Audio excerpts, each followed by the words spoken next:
Radio. Aksyon Radio!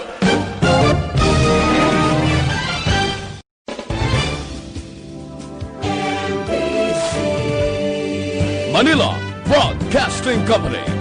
Sa balita. Action Radio Philippine Standard Time, alas 6:10. Ang oras ginadulong sa inyo sang Scant Marketing. Tangkimo sang Panyawan Plus Herbal Capsule ukon manunggal with mangosteen. Panyawan ukon manunggal liniment. Celebrity Kojic Soap. Hug Celebrity Beauty Soap. Oras ginadulong sa inyo sang Doc Alternatibo. This time check is brought to you by ACS Manufacturing Corporation, ISO certified, world-class quality. Ang ining oras ang ginadulong sa inyo si Kalwan Sang Safeguard. Wash hands, stay safe, safeguard. This time check is brought to you by Ibuprofen and Paracetamol Alaxan FR. Panalo sa bilis, panalo sa laban, Alaxan FR. Aksyon Balita Evening Edition. Magadulong sa inyo sang mga nagapanguna nga balita lokal, national, international, sports, kag entertainment. Aksyon Balita Evening Edition. Kag karon ang inyo news team. Una sa aksyon! Mayong gabi Metro Bacolod, mayong gabi kabugusan nga Western Visayas. Welcome sa papangalagad sang Aksyon Balita Evening Edition karon nga adlaw Biyernes, Hulyo 17, tuig 2020. Makitan kita live sa among official Facebook page kag sa YouTube channel ang Aksyon Radio Bacolod kag mabatian pagi sa www.actionradiobacolod.com.ph. Ang inyo tag balita Aksyon and Defensor. Kagkaron sa aton mga headliners, una sa balita lokal. Bangkay sang 3 ka mga kabataan nga na-missing matapos ginanod sa nga nagpaligo sa suba, nakita na. Driver sa motorsiklo patay matapos nagbunggo sa nagliko nga Toyota Fortuner sa syudad sang Cabancalan. Sa mga nagapangunan nga balita nasyonal, Presidente Duterte ginhangkat nga disiplinahon ang mga religious oligarchs. Anay Chief Justice Sereno magaintra sa Sonag Kaisar Rally sa Hulyo 27 nga sona ni Presidente Duterte. Kag sa aton balita international, 7.0 magnitude nga linog nagtayog sa Papua New Guinea, tsunami warning gin-issue. Sa aton balita sports, gobyerno gindumili ang mga spectators sa sports kag exercise sa GCQ kag MGCQ areas. Kag sa aton balita entertainment, singer nga si Claire de la Fuente gin-convict sa 7 ka counts ng tax evasion. Una sa balita, una sa aksyon! Action Radio Philippine Standard Time, alas 6:12. Detalye sa nga aton mga nagapangunang nga balita lokal pagkatapos lamang sa mga ini.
dinami-dami ng usapin ngayon tungkol sa COVID-19, nangingibabaw ang tanong tungkol sa expanded testing. Ano nga ba ang expanded testing? Bago natin sagutin ito, mahalaga munang malaman natin kung ano ang confirmatory test para sa sakit na COVID-19. Ang reverse transcription polymerase chain reaction o RT-PCR ay isang laboratory test na tumutukoy sa mismong virus sa loob ng tao. Ang RT-PCR ang siya lamang test na ginagamit upang makonfirm ang sakit na ito. Kaya nitong alamin kung may virus na sa katawan ng isang tao bago pa man lumabas ang sintomas. Kaya naman sa ating expanded testing, RT-PCR ang ginagamit natin ngayon. Hindi ito katulad ng rapid antibody-based tests o RATs na tumutukoy lamang ng antibodies sa katawan. Sino-sino ang kabilang sa expanded testing? Sa expanded testing, ang mga sumusunod na mga tao na may history of travel sa isang lugar na may COVID-19 o nakisalamuha sa taong may COVID-19 ay sasailalim sa RT-PCR test. Una, mga pasyenteng may malubha at kritikal na kalagayan. Ikalawa, mga pasyenteng may edad 60 pataas, pasyenteng mayroong ibang sakit, o mga pasyenteng may maselang pagbubuntis. Ikatlo, mga pasyenteng may bahagyang sintomas.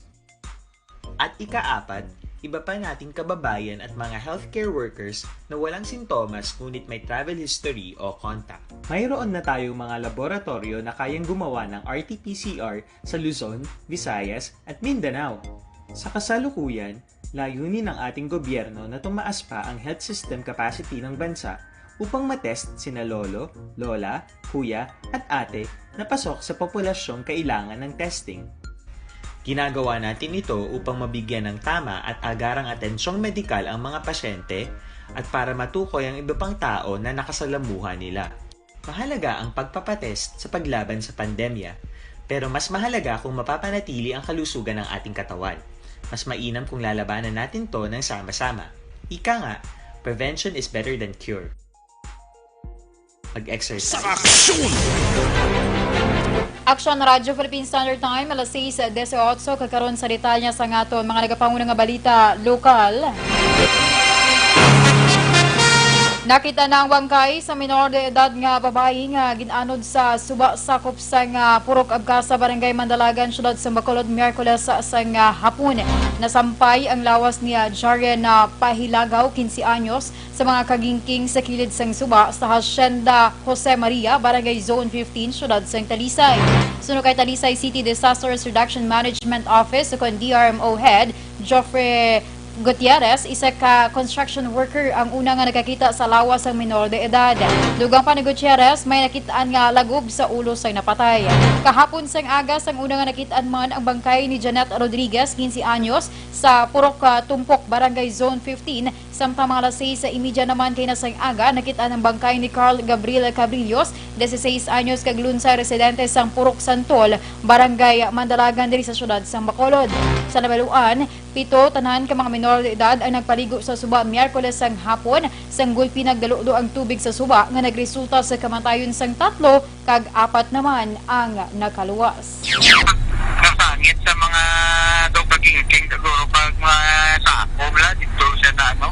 Dito sa paling ulo yung nagalubong ang lawas silang nagputwa. Ang gabahin sa pagpahayag ni Talisay DRMO Head Joffrey Gutierrez.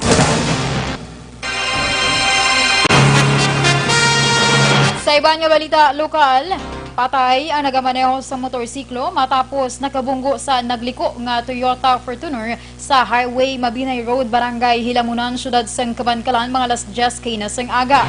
Ang napatay o kung mga alas 10:50 kay nasang aga. Ang napatay ginkilala kay Joshua Cordova, 39 anyos, kag nagapuyo sa uman nga barangay. Samtang ang driver sa nga Fortuner ang gikilala naman sa kay Alice Marie Gomez, 44 anyos, kag nagapuyo naman sa barangay Talubangi sa uman nga syudad. Suno kay Police Lieutenant John Paul Tabuhara, ang Deputy Chief of Police sang Kabankalan PNP. Sugata ay ang direksyon sang duha. Dugang pa niya Tabuhara, nag-overtake ang motorsiklo sa nasundan nga tricycle sa di wala sini matalapangdan ang pagliko sang Fortuner padulong sa nawala kag didto ini nagbunggo. Gindala pa sa Lorenzo Zaico District Hospital apang ginbawian sa gihapon sang kabuhi. Palayag pa sang pulis ang napatay wala nakasuksok sang helmet. Hindi naman magpagamo pa ang pamilya sini sa baylo mangayo na lamang sang bulig pinansyal sa tag-iya sang Toyota Fortuner. Nagpangabay o kung nagapangabay si Cadiz City Mayor Salvador Escalante nga kung mahimo mapadasig ang pagpagwasang swab test results sa mga LSIs kay OFWs nga ginpaidalom sa COVID-19 test. Sunod kay Escalante sa iya madumduman sa Zoom meeting ginpatinggayon kaupod kay Governor Bong Lacson matapos ang 5 tubtob 6 kaadlaw magwa na ang resulta apang sa karon nagalabot na sa 12 tubtob 25 kaadlaw. Dugang pa ni Escalante mas nagadako ang gasto sa probinsya kag syudad sa Cadiz kung nagalawig ang quarantine o kung nagalawig sa quarantine facility ang mga LSI sa kung OFW bangod sa Nibaluan nagalabot sa tubtob 1,000 ka pesos ang magasto sa isa ka tawo sa isa ka adlaw. Ang St. Andrew's Place sa syudad sa Cadiz ang may 200 ka mga rooms nga naga-akomodar sang tubtob 400 ka mga persona. Ang akong ginahangyo because during the Zoom meeting namon with the governor hambal ni Gob, maximum 5 to 6 days, no? As long as wala trouble, testing center. So if we can release on the 6th day, just imagine 50% ang cost natin na-save. Now, if we're spending around, let's say, 300,000 per day on the average. Ang kabahin sa pagpahayag ni Cadiz City Mayor Salvador Escalante.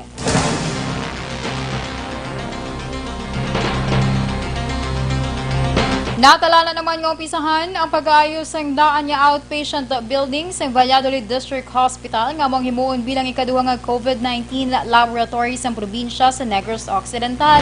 Sunod kay Governor Eugenio Lacson, nagsulod sa joint venture agreement ang probinsya kaupod ang isa ka Manila-based company nga amo ang Safeguard Diagnostics kagin kasugtan nga ang probinsya ang magapangita sang lugar kag building samtang ang kompanya amo naman ang magasupply sa tanan niya kinahanglanon nga machines kag equipments para sa laboratorio.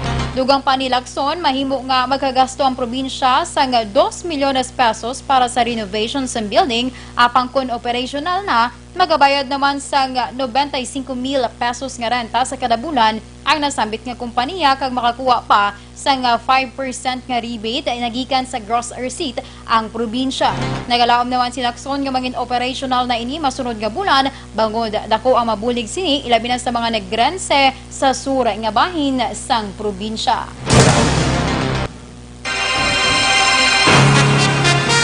Sa iban pang balita lokal, 938,000 pesos nga bilisang shabu ang na-recover sa 6 ka mga persona matapos ginpatigayan kagabi ang bypass operation sa syudad sa Bacolod.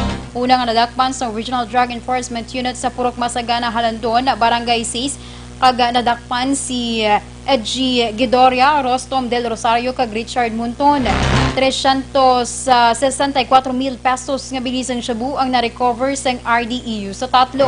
Sa separado naman ng operasyon, nadakpan sa Police Station 2 sa Purok Paglaong Barangay 17 si Zerlin Magbanwa, sang Barangay 12 o Zone 12A, Syudad sang Talisay, Jimbo Meniao, Cagrine Yanson, Lunsay Pumuluyo sang Barangay Villamonte, dire sa Syudad sang Bacolod. Na-recover sa tatlo ang 578,000 pesos nga bilisang shabu, 25,000 pesos nga mark money, 2,500 pesos nga cash, kag isa ka 22 caliber revolver nga may napulo kabala. Sunod kay Police Major Sherlock Cabanang, hepe sa Police Station 2, bulan man ang surveillance kay ginhimo antes na dakman ang subject nga si Magbanwa. Kagdugang panigabana, si Minyao Kagyanson amo ang naga-deliver sang shabu sa mga customer ni Magbanwa. Sa katapusan nga balita lokal, 33 ka mga Negrosanon kag 7 ka Bacolod noon ang kalakip sa 63 ka mga recoveries ng COVID-19 sa Western Visayas.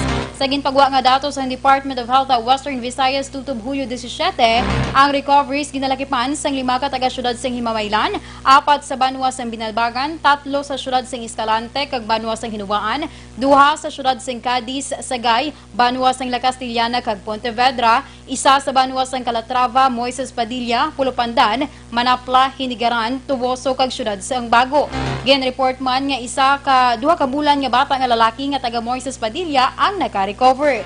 Samtang siyam ka Negrosanon ang nagpositibo sa COVID-19 nga ginalakipan sang 4 ka taga syudad sang Sagay, isa sa syudad sang Silay kag mga Banwa sang Hinubaan, Morsha, Hinigaran kag Kawayan. Sa kabilugan, ang Western Visayas may 716 ka kaso, 359 diri ang aktibo, 345 ang recoveries, kag 12 ang napatay. Una sa balita, una sa aksyon. Action Radio Philippine Standard Time, alas 6:26. Sa aton mga ka-aksyon, pinaka-importante nga halungan gid nato ng aton ni kaayong lawas. Agud malikawan ang mga sakit, dapat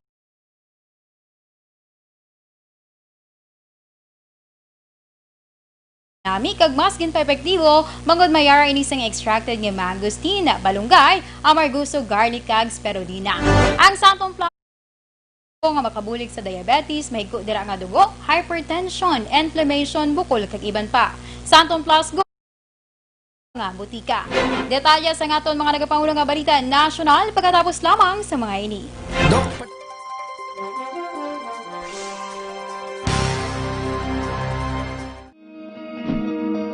Para labanan ang banta ng COVID-19 sa ating bansa, mahalaga ang kooperasyon ng bawat isa. Ang pananatili sa loob ng bahay ay isa sa pinakasimple pero pinaka-epektibong paraan para hindi kumalat ang virus. Kunwari, ikaw ang tuldok na ito. Malusog ka at malakas. Lumabas ka ng bahay. Ang hindi mo alam, may nakasalamuha ka ng may COVID-19. Tandaan, mahirap malaman kung sino ang may virus, pero madali itong maipasa sa iba. Pwedeng naipasa na pala niya ang virus sa iyo nung umubo siya o bumahin. O baka naman ay nahawa na dahil humawa kayo sa parehong bagay na kontaminado. Ngayon ay mayroon ka na ring COVID-19. Isa ka ng carrier na makakahawa sa iba. Dahil maaaring ilang araw pa bago lumitaw ang sintomas na ubo, sipon, hirap sa paghinga at lagnat. Pwede ring wala kang nararamdamang sintomas, ngunit nakakahawa ka pa rin.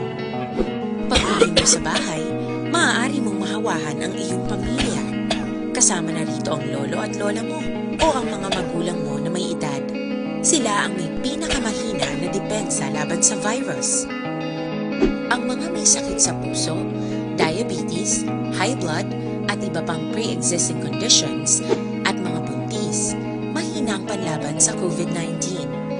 Kapag na-infect ang taong mahina ang immune system, posibleng magkaroon siya ng malalang karamdaman at kailanganing dalhin sa ospital. Sa patuloy na paglabas ng bahay at pagpunta sa pampublikong lugar, tinatayang maaari kang makahawa ng 3 tayo ng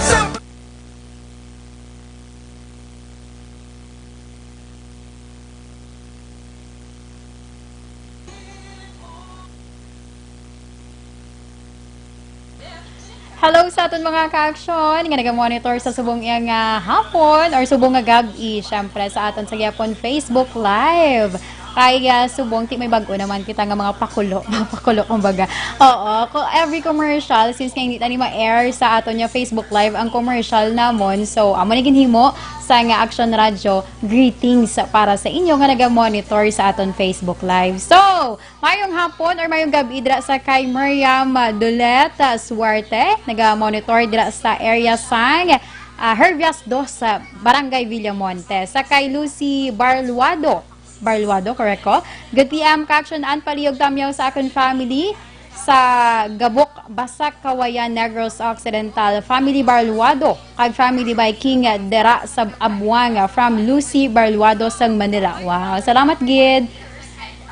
Sa kay MJ Salvaton Toladro II din siya. Good evening. Gapatamyaw lang sa Sabahin sang Barangay 16 sa Bacolod City. Sa kay sinisuman Charlene Escamilla. Pa-shout out lang ko no Escamilla family sa Banwa sang La Castillana. So mayong gabi lang dira sa inyo. Sa kay Eric or ang iyang tuod gid ni Eric Rojo Asyado. Good evening, Action Ay. Naga-monitor kami diri sa Quezon City, Metro Manila, lihog lang ko tamyaw sa pamilya Asyado Rojo Cañada. Magdato mula sa kag pamilya kunanan dira sa barangay Pandanon, Silos, Banwasang Morsha. So madamong nga salamat sa pag-monitor. Okay, sakay. Okay. Sakay Miss Mary Jane Darang, good afternoon lang dira sa good evening, I mean kakalipat si Action An, pasensya gid. Good evening kaga mayroon nga pag-monitor sa inyo.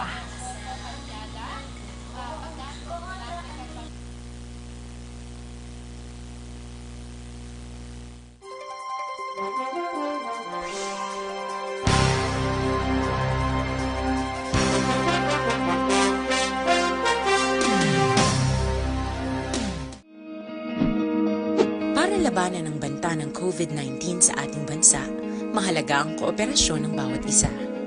Ang pananatili sa loob ng bahay ay isa sa pinakasimple pero pinaka-epektibong paraan para hindi kumalat ang virus. Kunwari, ikaw ang tuldok na ito. Malusog ka at malakas. Lumabas ka ng bahay.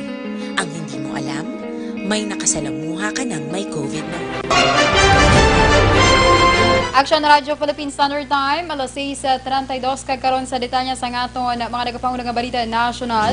Ginhangkat ni Albay Representative Edsel Lagman si Presidente Rodrigo Duterte nga komprontahon kay disiplinahon ang religious oligarchs nga kilala sa pagpuwersa sa ilang mga sumulunod nga sundon ang desisyon sang lideresang sekta sa electoral kag policy choices nga aspeto. Ginpagwa ni Lagman ang hangkat matapos ginabasol sini ang mga religious group na may labot sa pagbasura sa ginapangabay nga legislative franchise ang ABS-CBN. Suno kay Lagman, maathag nga ginapuwersa sang impluwensyado nga religious group ang madamo nga miyembro sing Kamara sa pagbasura sa ABS-CBN application o kon franchise application bangod sa natabo nga pag-report sa network sa isa ka issue nga kontra sa ila. Sa damlag lamang nga paghinunano ni Presidente Rodrigo Duterte sa Hulu-Sulu, gin-identify sini ang Lopezes bilang oligarchs kag ginklaro nga wala siya sang kahilabtanan angod sa desisyon batok sa ABS-CBN.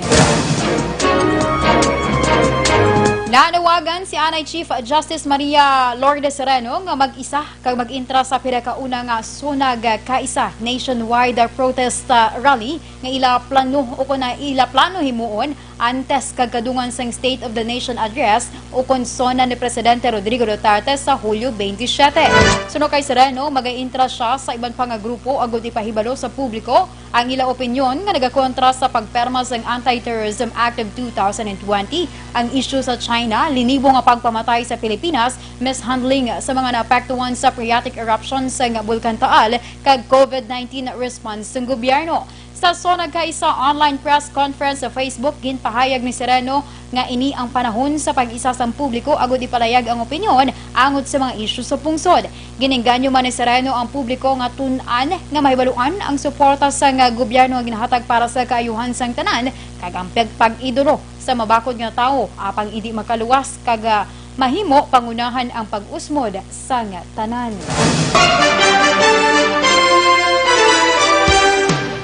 Sa katapusan nga balita national, naglambot na sa 15,037 bilyon pesos ang balor sa bulig na panagtag sa Department of Social Welfare and Development o DSWD sa mga pamilya nga tuman na apektuhan sa community quarantine bangod sa COVID-19 pandemic. Sa update nagikan sa DSWD tubtob las 6 kay nasangaga, naglambot naman sa 1,404,252 ang napanagtag nga family food packs. Ini ang nagikan sa nakalain-lain nga field office ang DSWD sa Bugos nga pungsod.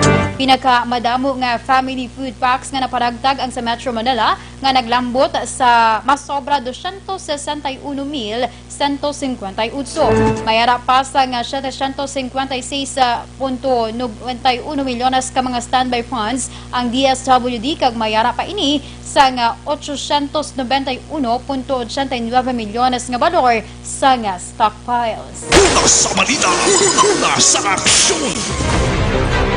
Action Radio Philippines Standard Time, alas 6:35. Detalye sa ngaton balita, international sports kag entertainment pagkatapos lamang sa mga ini.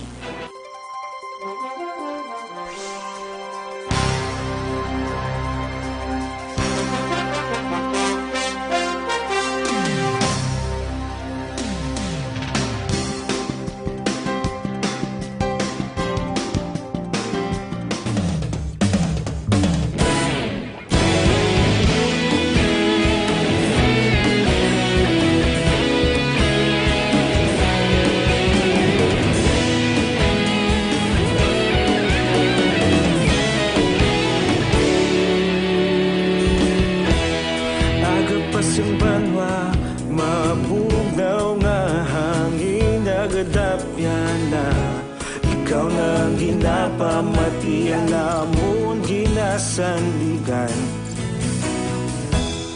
Tingog sang probinsya kamatuuran ginapalap na mensahe nga may dala paglaom kag kasanat. Tinuig na nagligan, ikaw gihapon ang ako nga istasyon sa pagbudlak sang adlaw sa pagtuhaw sang biton.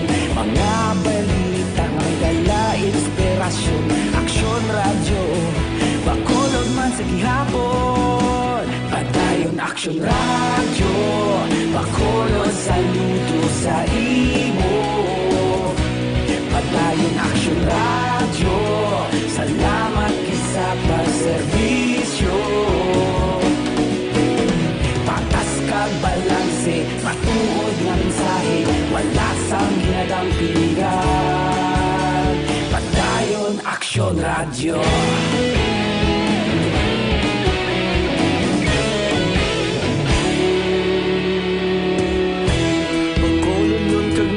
Sanon inyong pamatian,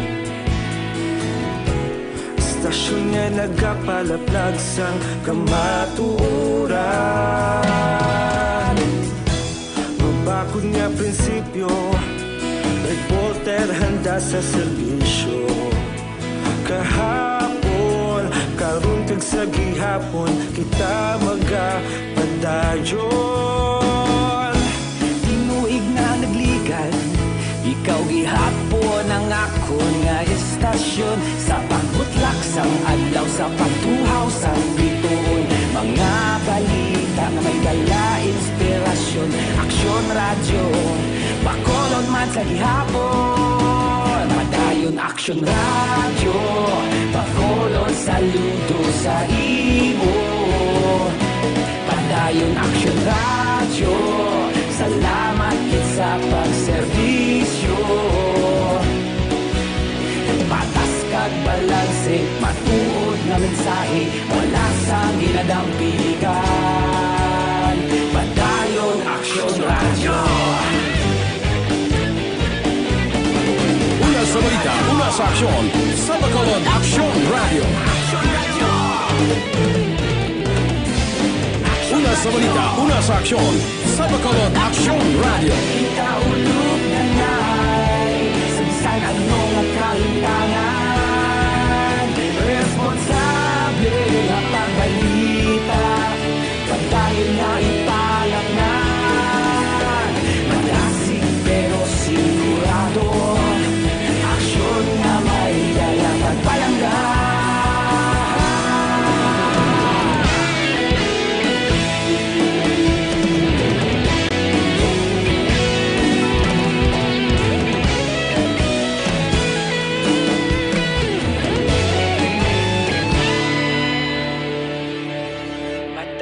Aksyon radyo, bakolod saludo sa imo.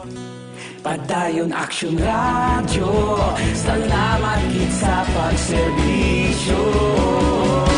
Padayon aksyon radyo, bakolod saludo sa imo. Padayon aksyon radyo, salamat gid sa pagserbisyo.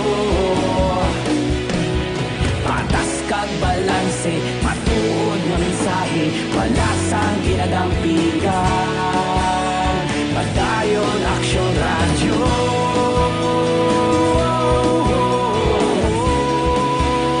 Padayon aksyon radyo.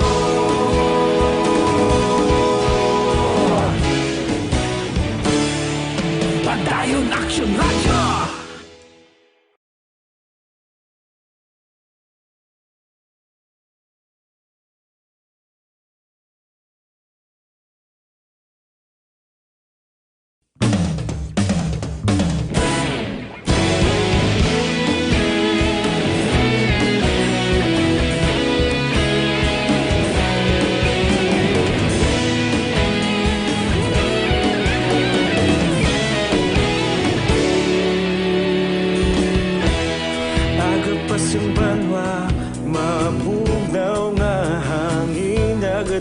na ikaw nang ginapamati, alamon ginasandigan. Tingog sang probinsya, kamatuuran ginapalap na. Minsay nga may dala, paglaom kag kasanag. Inuig na nagli Sa international, gintayog sing 7.0 magnitude nga linog ang Papua New Guinea. Rason nga nagpagwasang tsunami warning sa mga sa mga coastal areas. Sunod sa US Geological Survey, ang linog may kadalumon nga 79.8 kilometers kag nabatyagan mga alas 2:50 kaagahon oras dito. Wala naman sang may na-report nga nahalitan sa lugar tugas ang linog. Ginpanugyan naman sang Pacific Tsunami Warning Center sa mga nag-estar malapit sa coastal area nga mangin alerto tungod sa ginakabig hazardous waves. Kag sa aton balita sports, gindumilian sa nga National Interagency Task Force ang mga spectators sa sports activities kag exercises sa mga lugar nga ginpaidalom sa General Community Quarantine kag Modified Community Quarantine. Sudo kay Presidential Spokesman Harry Roque, ginasad sa panibagong nga resolusyon sang IATF nga kabahin sa pagtingwa sa pungsod nga mapunggan ang paglaptas ng virus. Ang outdoor non-contact sports kay pang sa isang exercise kaangay sang walking, jogging, running, biking, golf, swimming, tennis, badminton, equestrian, range shooting kag skateboarding ang ginpanugutan sa idalom sang GCQ. Ang pareho man nga sports kag exercises ang ginpanugutan man sa mga lugar nga ginpaidalom sa MGCQ. Kag sa aton balita entertainment, gin-convict sang Court of Tax Appeals ang singer nga si Claire de la Fuentes sa 7 ka counts ng tax evasion angot sa issue sing bus company nga Philippine Corinthian Liner Corporation na kon PCLC nga iya ginadumalahan nga wala nakabayad sang 165 milyones pesos nga income tax halin 1998 to 2004. Sa 205 ka pahina nga ruling, ginpamatbatan si de la Fuentes ang 7 ka tuig nga pagkapreso kag 350,000 pesos nga fine. Dugang pa magabayad man ang PCLC sang 700,000 pesos para sa wala pag-comply sang tax obligation halin 1998 to 2004. Matapos na discover nga ang bus company nakarehistro lamang sa Bureau of Internal Revenue kon BIR sa tung Enero 27 tuig 2010 o kon 2005.